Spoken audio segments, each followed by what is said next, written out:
some new reporting on how large the extraordinary rendition program was under the Bush administration. The Open Society Foundation has done some great work here in finding out that 54 different governments were involved. Some would just allow us to use airspace, others would help us torture detainees that we had. So it was a whole range, okay? And it involved 136 prisoners that we basically kidnapped. That's the real word for extraordinary rendition.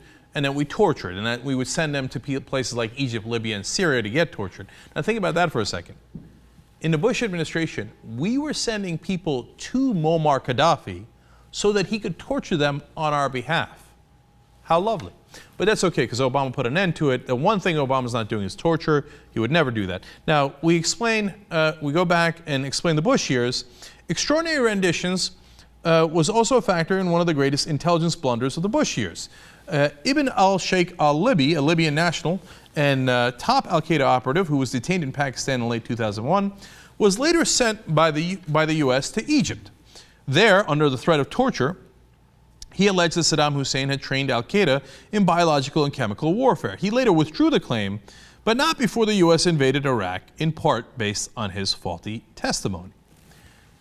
Now, the only thing wrong with that reporting from the Huffington Post is that that was not a blunder. That was the whole point.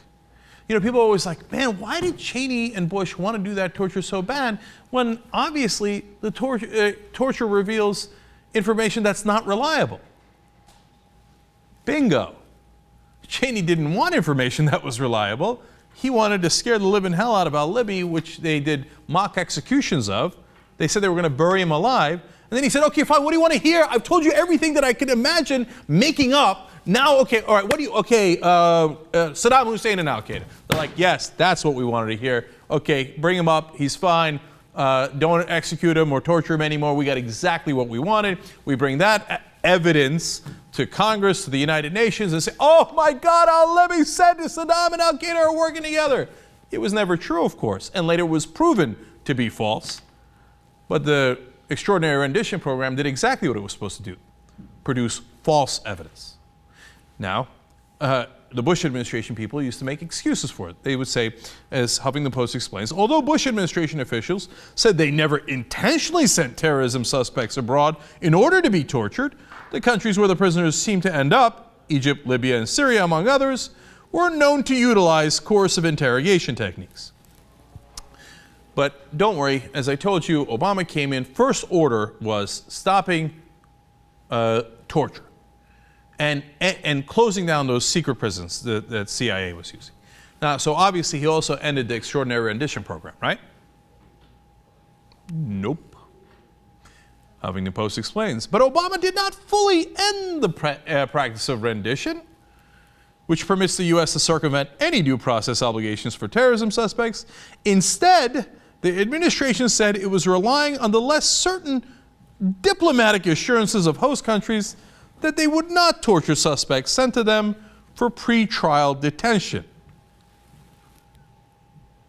Well, that would be the same exact thing as the Bush administration. They told us, oh, no, we have received diplomatic assurances from Muammar Gaddafi and Hosni Mubarak and Bashar al-Assad that they will not torture these people that we have sent them. Oh, golly gee, did they violate that diplomatic assurance? Now, the same exact excuse being used, of course, by the Obama administration.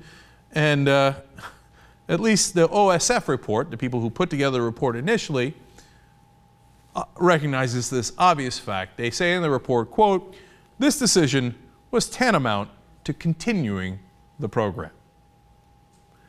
Extraordinary renditions under President Obama, not so extraordinary. As with almost every other violation of the Constitution and civil liberties by the Bush administration, President Obama has basically said, I can do you one better.